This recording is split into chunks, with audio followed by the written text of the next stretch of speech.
In a quiet little town in Louisiana during the early 1950s, life wasn't easy for most people, especially for someone like Naomi. Born blind into a family that struggled to make ends meet, she grew up surrounded by challenges. Her parents worked long hours as sharecroppers, tending fields under the scorching sun just to keep food on the table. Life was hard enough without adding blindness to the mix, but Naomi didn't let it define her. Instead, she found solace and strength in something magical: music. When Naomi was just 5 years old, she stumbled upon an old, battered piano tucked away in the corner of her grandmother's house. It wasn't much to look at, even if you could see, but its worn keys held endless possibilities. With no formal training or guidance, Naomi began exploring the instrument with her tiny hands. At first, the sounds were clumsy, a jumble of notes that barely resembled a tune, but soon, something incredible happened. She started playing songs she'd heard on the radio, note for note perfectly capturing their essence. Her mother often caught her sitting there late at night, fingers gliding effortlessly over the keys, creating melodies so beautiful they brought tears to her eyes. Word quickly spread through the neighborhood about the little girl who could play anything after hearing it just once. Neighbors would gather outside her home, listening in awe as Naomi transformed the creaky old piano into a symphony of emotions. People marveled at how someone who couldn't see could create such vivid music. For Naomi, though, it wasn't about sight, it was about feeling. "I hear the music inside me," she'd say simply when asked how she did it. To her, every note had a heartbeat, every chord told a story, and every melody painted a picture only she could understand. As Naomi grew older, her talent blossomed even more. By the time she reached her teenage years, she was already considered a local legend. Churches sought her out to accompany their choirs, community events begged her to perform, and friends urged her to dream bigger. But dreaming big came with its own set of obstacles. Back then, opportunities for black musicians were scarce, and being both black and blind made things infinitely harder. Society had already decided what Naomi could and couldn't achieve, and those limits felt suffocating. Still, Naomi refused to give up. Every morning she woke before sunrise, practicing tirelessly on whatever piano she could find. Sometimes it was the one in her church. Other times, it was borrowed from a neighbor kind enough to lend it for a few hours. She poured her heart into every practice session, determined to hone her skills and prove that her disability didn't define her potential. Deep down, she dreamed of sharing her gift with the world beyond her small town. She imagined herself standing on a grand stage, filling concert halls with her music, and proving to everyone that true talent knows no boundaries. One fateful evening, while performing at a church fundraiser, Naomi caught the attention of Reverend Thomas, a compassionate man who believed in lifting others up. He watched her play with rapt admiration, noticing not only her technical skill but also the raw emotion she infused into each piece. After the performance, he approached her with a proposition. "There's a prestigious music competition coming up in New Orleans," he said excitedly. "You should audition. This is your chance to show the world what you're capable of." Naomi hesitated. Competitions like that were reserved for elite musicians, people who studied at fancy conservatories, and had access to resources she could only dream of. Plus, the thought of stepping onto such a large stage terrified her. But Reverend Thomas wouldn't take no for an answer. "You have a gift," he insisted. "Don't let fear or doubt stop you from sharing it." With his encouragement, Naomi agreed to give it a shot. Little did she know this decision would change her life forever. As she prepared for the audition, pouring every ounce of her energy into perfecting her pieces, she couldn't shake the nagging voice of uncertainty in her mind. Would anyone take her seriously? Could she really hold her own against trained professionals? These questions swirled around her, but beneath them all burned a fierce determination. No matter what happened, she vowed to leave everything she had on that stage. And so, with hope in her heart and music in her soul, Naomi packed her belongings and set off for New Orleans, ready to face whatever lay ahead. What she didn't know yet was that this journey would test her courage, challenge her beliefs, and ultimately reveal the extraordinary power of her art. not just to others, but to herself as well.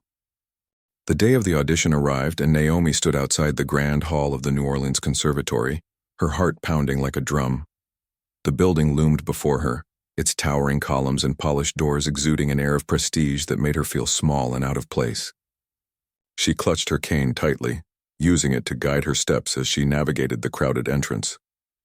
Around her, voices buzzed with excitement, musicians tuning their instruments, families exchanging nervous whispers, and judges discussing the schedule for the day. As Naomi moved through the crowd, she couldn't help but notice the stares. Some were curious, others dismissive, and a few openly mocking. She overheard snickers from a group nearby, their words sharp enough to cut. "How's she even going to read the sheet music?" one of them asked, laughing as if her blindness was a joke rather than a reality. Naomi felt the sting of their words, but she forced herself to keep walking. She had faced worse in her life, and she wasn't about to let anyone steal her focus now. Inside the hall, the atmosphere shifted. The room was vast, filled with rows of chairs facing a gleaming Steinway piano positioned center stage.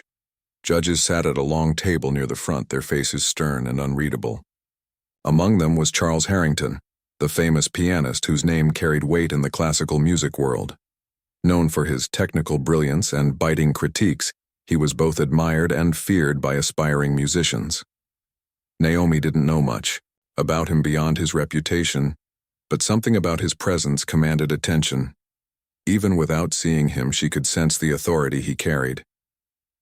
When her name was called, Naomi took a deep breath and stepped onto the stage. The spotlight hit her, warm and blinding even to someone who couldn't see. She walked slowly, her cane tapping against the floorboards, until she reached the piano. As she settled into the bench, the murmurs in the audience grew louder. Some whispered encouragement. Others speculated aloud whether she'd embarrass herself. Naomi tuned them all out, focusing instead on the instrument in front of her. To her, this piano wasn't just wood and strings. It was a gateway to expression, a way to tell her story without uttering a single word. Before she could begin, a voice rang out, cutting through the tension like a knife. It was Charles Harrington. "Excuse me," he said, his tone dripping with condescension. "How do you expect to perform when you can't even read sheet music?" The room fell silent for a moment, then erupted into awkward laughter. Naomi froze, her fingers hovering above the keys. His words hit her like a punch to the gut, but she refused to let them break her. Taking a steadying breath, she turned her head slightly in his direction and responded softly but firmly. "Music isn't seen, Mr. Harrington," she said, her voice steady despite the storm of emotions swirling inside her. "It's felt." Her response hung in the air, silencing the chuckles and leaving Charles momentarily speechless.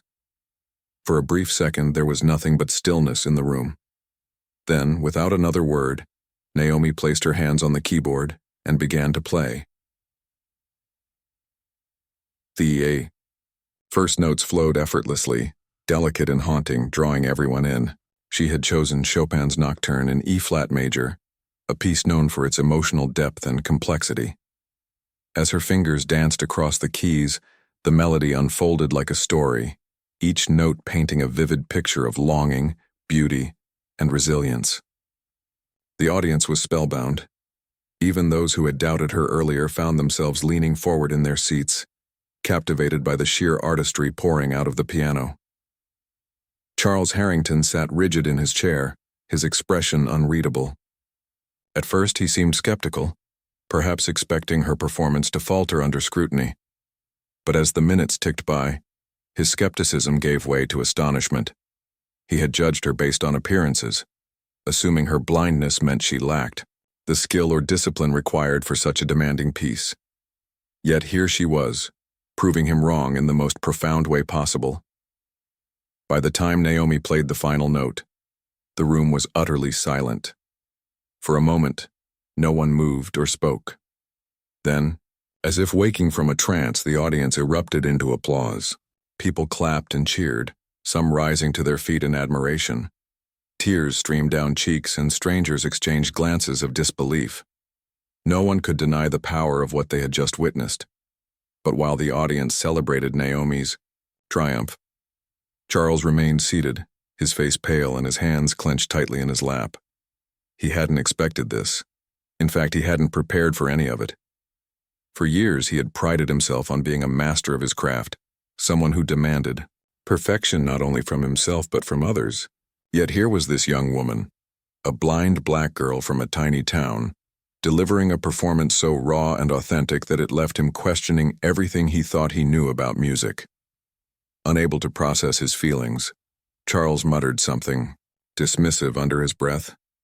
"Beginner's luck," he mumbled, though the words sounded hollow even to him. Without waiting for the applause to die down, he stood abruptly and stormed out of the auditorium, leaving behind a trail of confusion and unease. Naomi heard the commotion but chose not to dwell on it. She knew better than to let bitterness take root. Instead, she focused on the warmth of the applause washing over her, letting it remind her why she had come here in the first place. This wasn't about proving anything to Charles Harrington or anyone else. It was about sharing her gift with the world, one note at a time. That night, as Naomi lay in bed replaying the events of the day in her mind, she realized something important. The cruelty she had faced from Charles and the doubt she had encountered from others hadn't broken her. If anything, it had fueled her determination to keep pushing forward. Little did she know, her journey was far from over.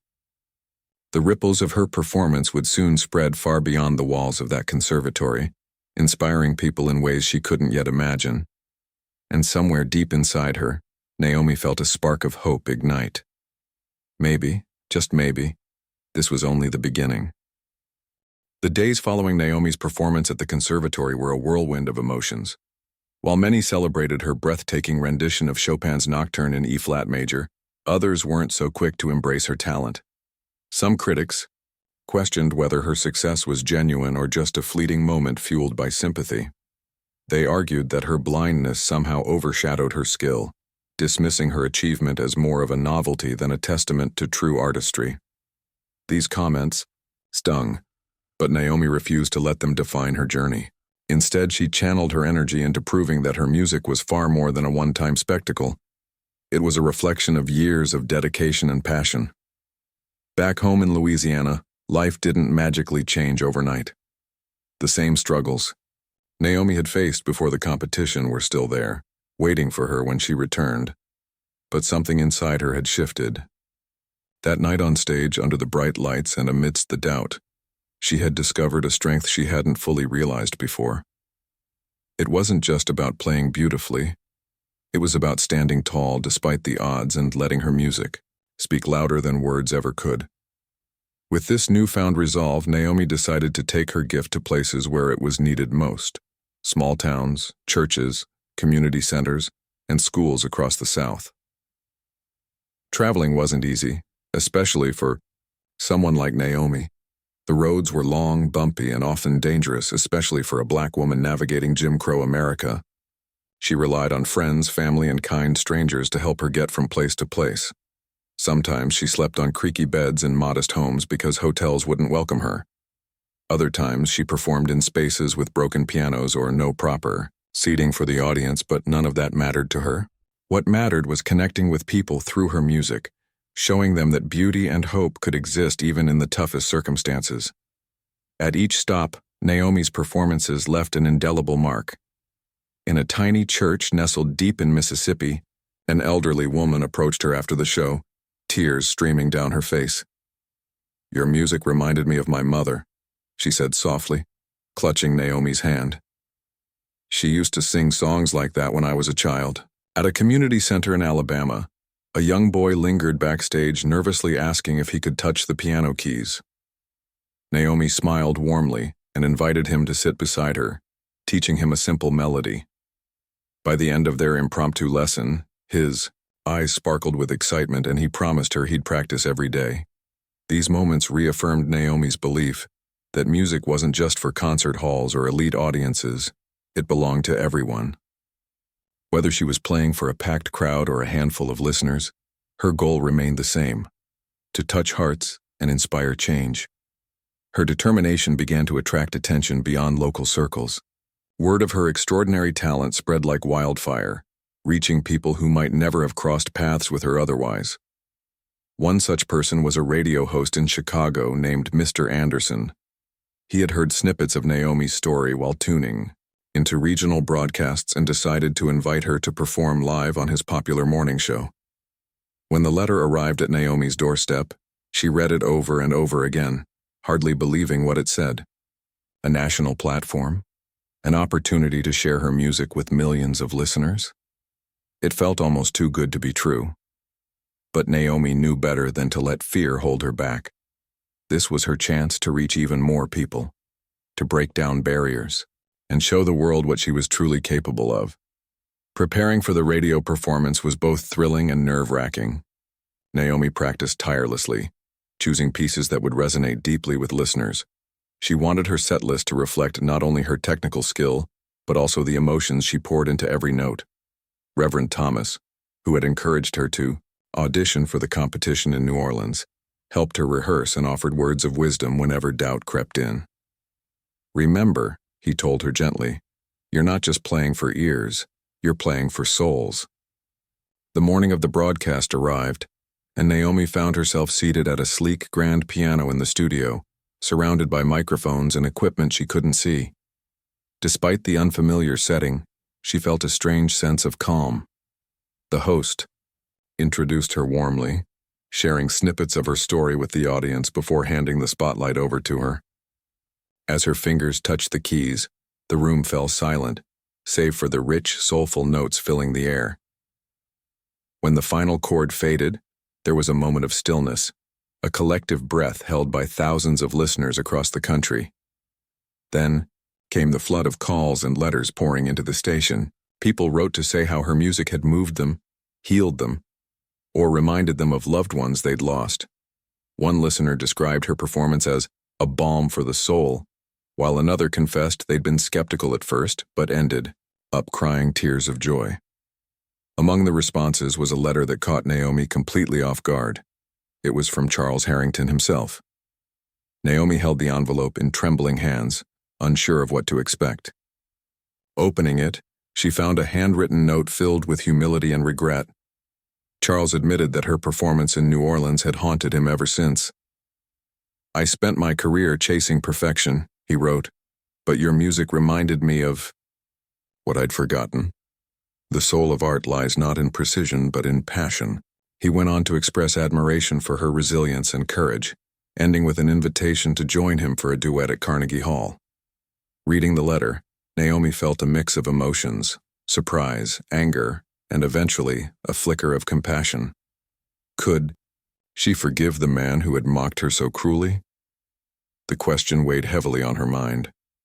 After much thought, she realized that forgiveness wasn't about excusing his behavior. It was about choosing grace over bitterness. Performing alongside him at Carnegie Hall wasn't just an opportunity to showcase her talent. It was a chance to demonstrate unity, healing, and the power of music to transcend differences. With her decision made, Naomi accepted the invitation, knowing it would be one of the biggest challenges of her life, but she also knew that she had faced harder battles before. This time she wouldn't be alone. Her journey, from the small town in Louisiana to the grand stages of New Orleans and Chicago, had taught her that true greatness isn't measured by applause or accolades. It's measured by the lives you touch, the barriers you break, and the light you bring to the darkest corners of the world. As she prepared for Carnegie Hall, Naomi reminded herself why she had started this journey in the first place. It wasn't for fame or recognition. It was to prove that music knows no boundaries, that talent doesn't discriminate based on sight, race, or circumstance. And as she stepped onto that legendary stage, ready to play alongside the man who had once doubted her, she carried with her not just her skill but the hopes and dreams of everyone who had ever believed in her. 22.5 Max. The night of the Carnegie Hall performance arrived, and Naomi felt a mix of excitement and nerves she hadn't experienced in years. The iconic venue was everything people said it would be: grand, elegant, and buzzing with anticipation. As she stood backstage, her fingers tracing the smooth wood of her cane, she could hear the murmur of the audience filling the hall. It was a sound that carried both weight and promise, like the rustling of leaves before a storm. For Naomi, this moment wasn't just about playing piano. It was about stepping into a space where so few like her had been allowed to shine. Charles. Harrington was already on stage, seated at one end of the grand piano, his posture stiff and formal as always. He looked every bit the polished virtuoso the world knew him to be, but there was something different about him tonight. His usual air of arrogance seemed tempered, replaced by an almost nervous energy.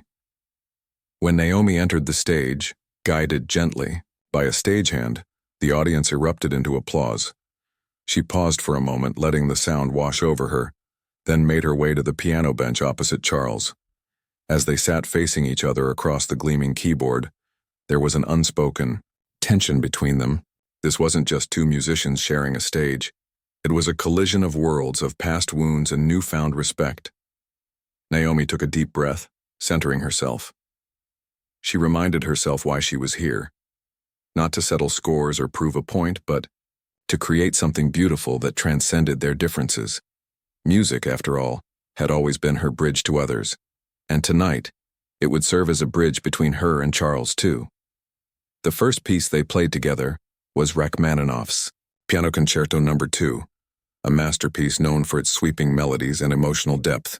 From the very first note, it was clear that this performance would be unlike anything either of them had done before.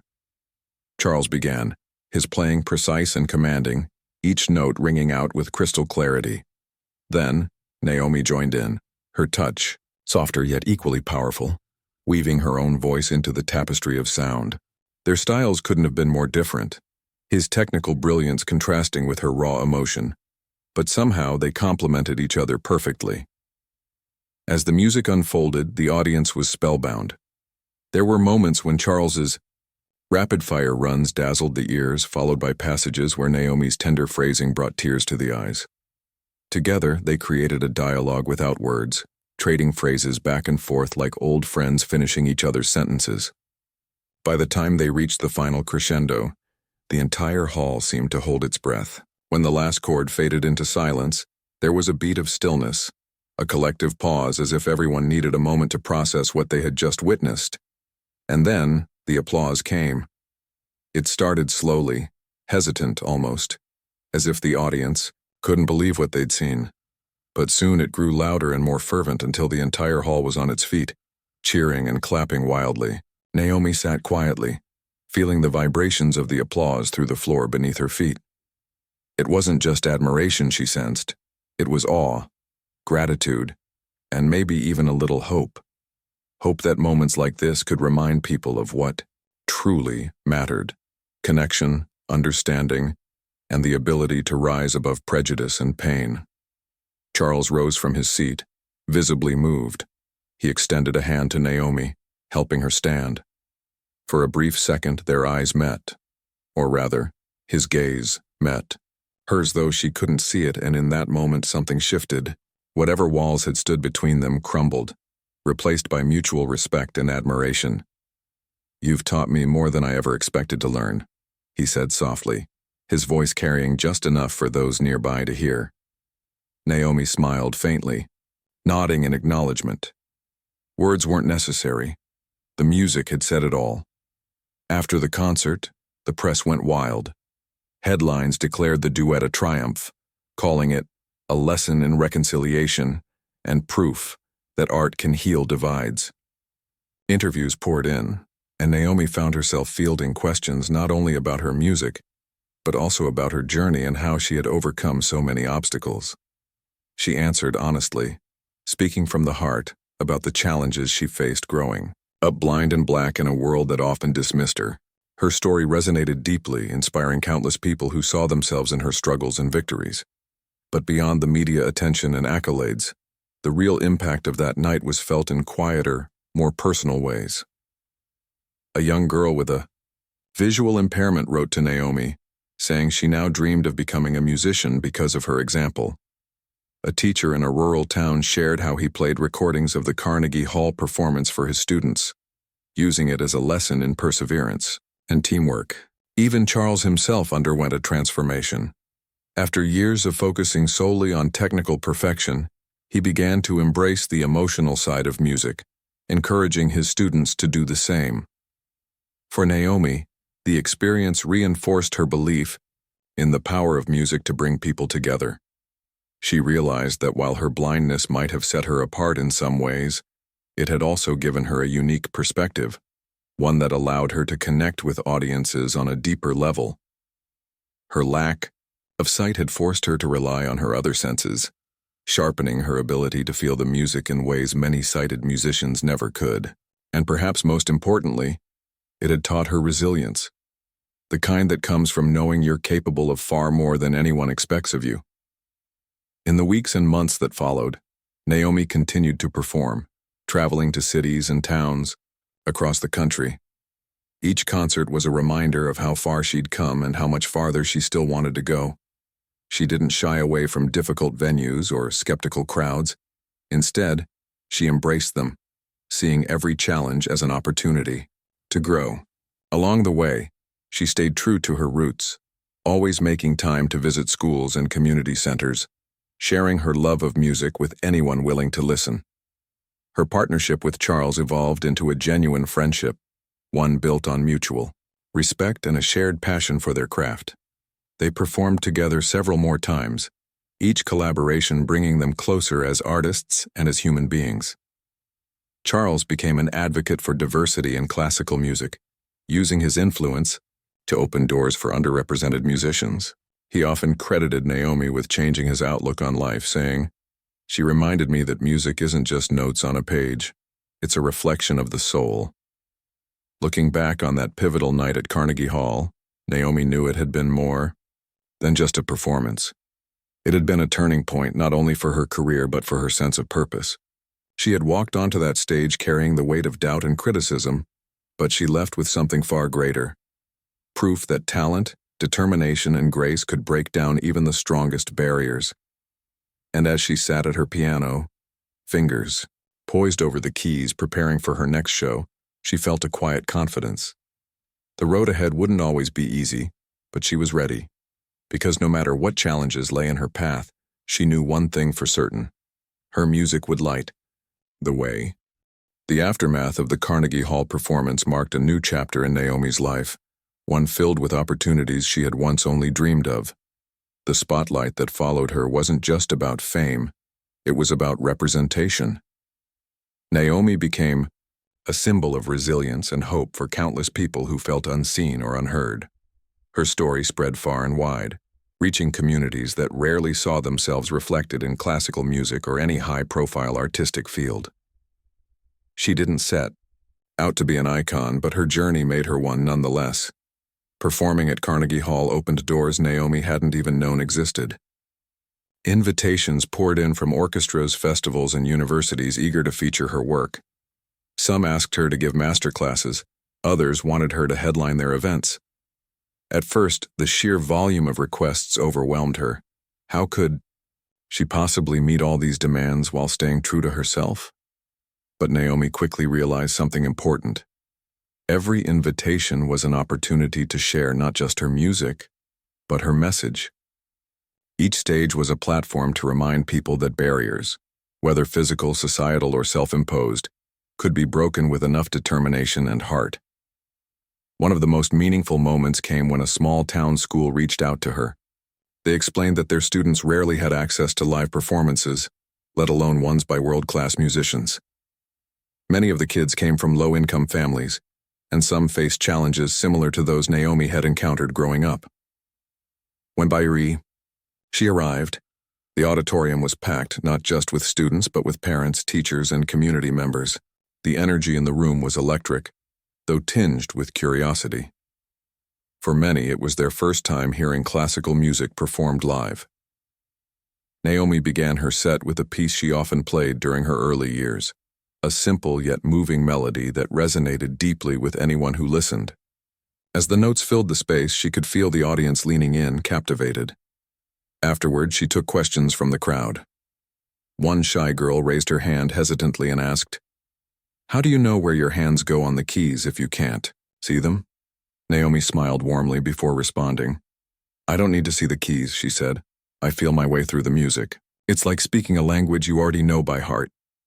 Her answer sparked a wave of curiosity among the children, and soon, More hands shot up. Another student asked how she stayed motivated despite facing so much doubt. Naomi thought carefully, before replying. There were days when I felt like giving up, she admitted. But then I remembered why I started playing, to make people feel something. That kept me going. By the end of the session, the kids weren't just inspired, they were empowered. Several approached her afterward, asking if they could try playing the piano themselves. Naomi happily obliged, guiding their fingers over the keys and teaching them basic melodies. Watching their faces light up as they created their first notes reminded her of her own childhood discovery of music. Meanwhile, Charles Harrington underwent his own transformation. His encounter with Naomi had shaken him to his core, forcing him to confront long-held beliefs about what made someone a true musician. Before meeting her, he had been rigid in his thinking, valuing technical precision above all else. But Naomi's playing taught him that emotion and authenticity mattered just as much, if not more. He began incorporating this lesson into his teaching, encouraging his students to connect with the soul of the music rather than obsessing over perfection. Charles also used his influence to advocate for diversity in classical music, a field historically dominated by privilege and exclusivity. He spoke openly about the biases he had once perpetuated and urged others to rethink their assumptions. Talent doesn't care about race, gender, or ability, he told audiences during lectures and interviews. It exists everywhere, waiting to be discovered.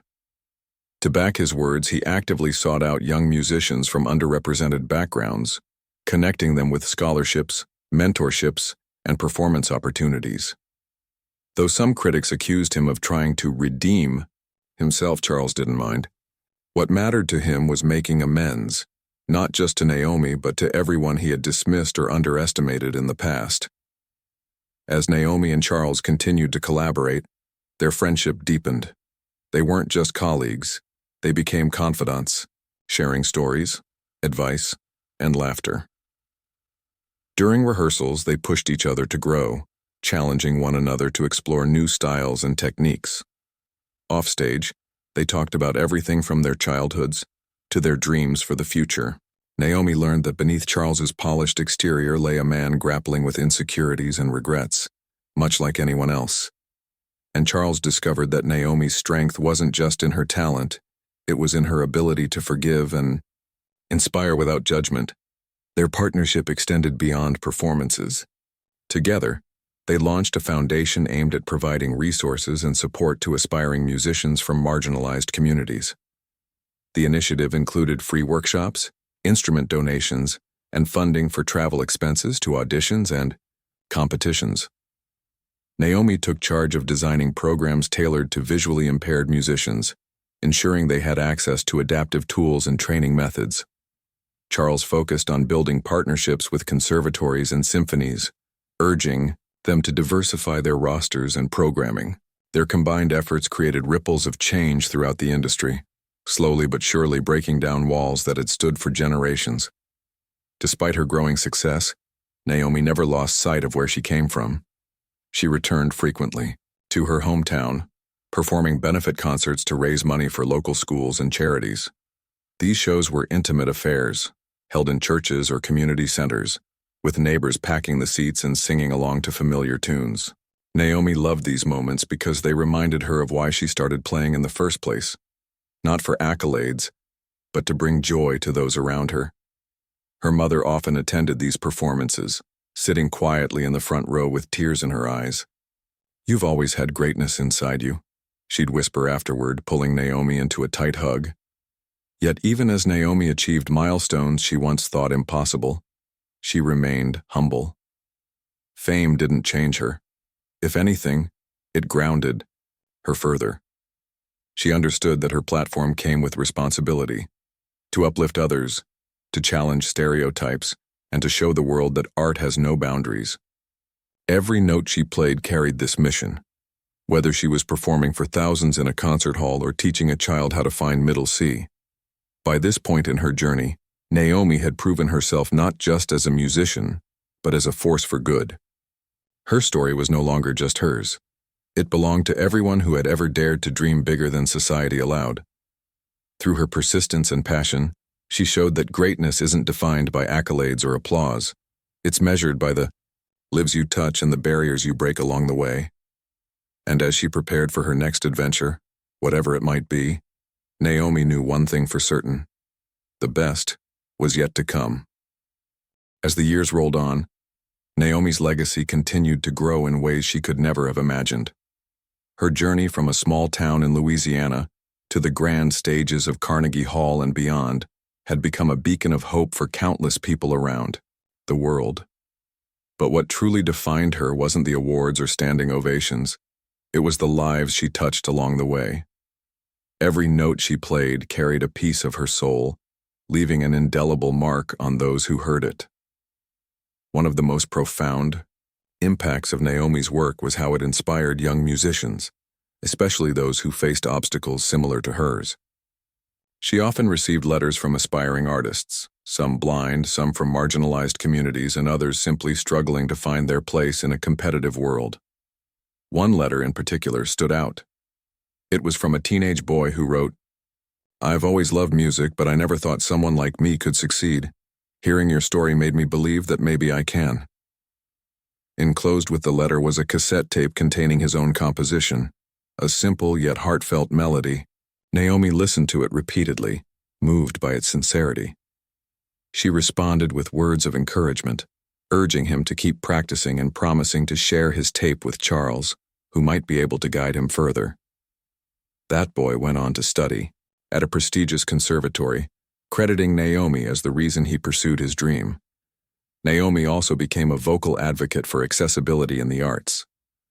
Through her foundation, she worked tirelessly to ensure that visually impaired musicians had access to adaptive tools such as braille sheet music and tactile keyboards. She partnered with tech companies to develop innovative solutions, like apps that translated written scores into audio cues.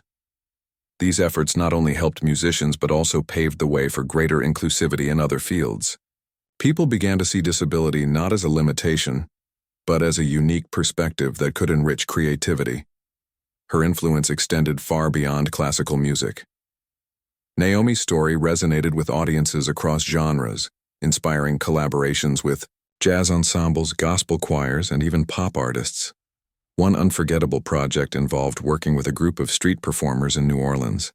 They invited her to join them for a spontaneous jam session in Jackson Square, where tourists and locals gathered to watch.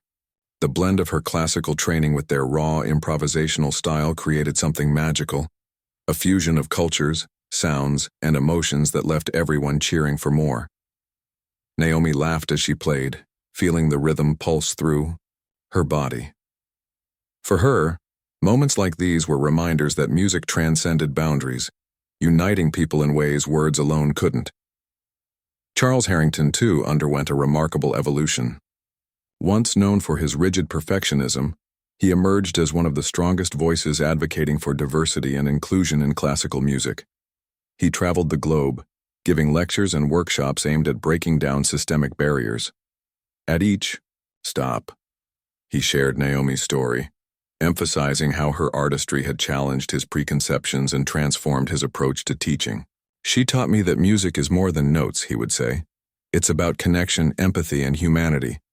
Their friendship remained a cornerstone of both their lives.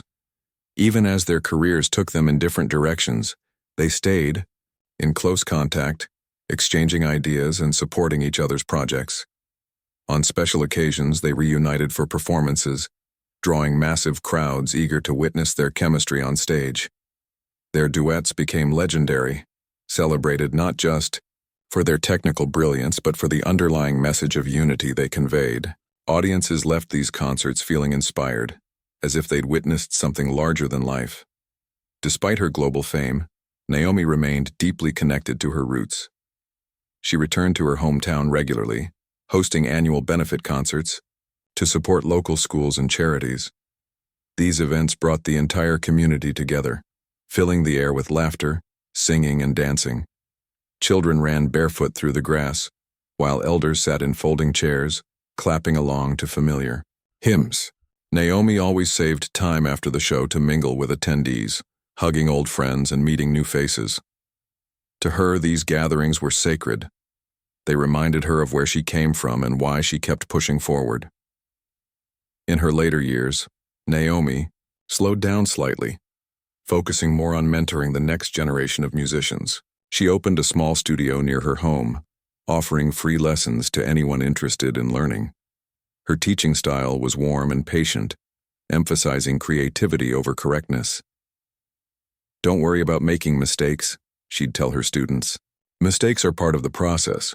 What matters is that you keep playing." Her studio became a haven for budding artists, a place where they felt safe to experiment and express themselves freely. When asked about her proudest achievements, Naomi rarely mentioned accolades or milestones.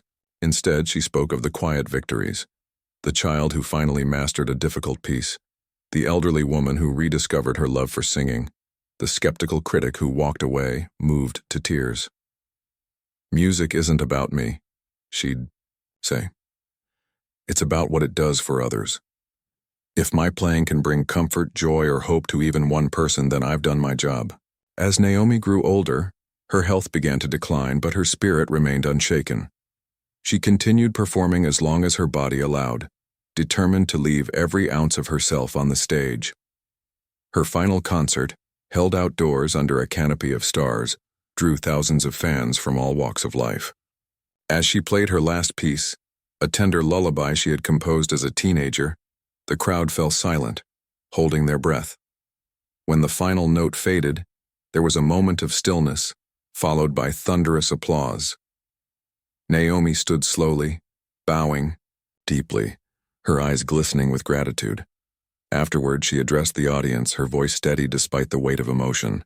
"Thank you for letting me share my music with you," she said. "But more importantly, thank you for listening, not just to me, but to each other. That's what music is really about: listening, understanding, and finding common ground." Her words lingered in the night air, echoing long after the lights dimmed and the crowd dispersed. Naomi passed away peacefully a few years later, surrounded by loved ones. Her death sent ripples of grief around the world, but her memory lived on through the countless lives she had touched. Schools named auditoriums after her, scholarships were established in her honor, and her recordings found their way into playlists spanning generations. Yet perhaps her greatest legacy was the shift she sparked in how society viewed talent and potential. Thanks to her, people began to recognize that greatness isn't confined to any one mold. It exists in every corner of humanity, waiting to be nurtured and celebrated. Even today, Naomi's story continues to inspire.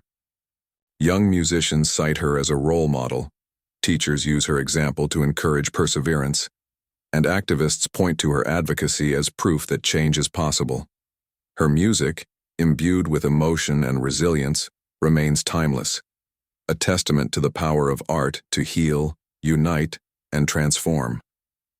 And though she may no longer grace the stage, her presence lingers in every melody played, every barrier broken, and every heart touched by the universal language of music. Because true legacies aren't measured by how long we live, they're measured by how deeply we live while we're here. And Naomi lived deeply, brilliantly, and unapologetically, lighting up the world with her gift until her very last breath.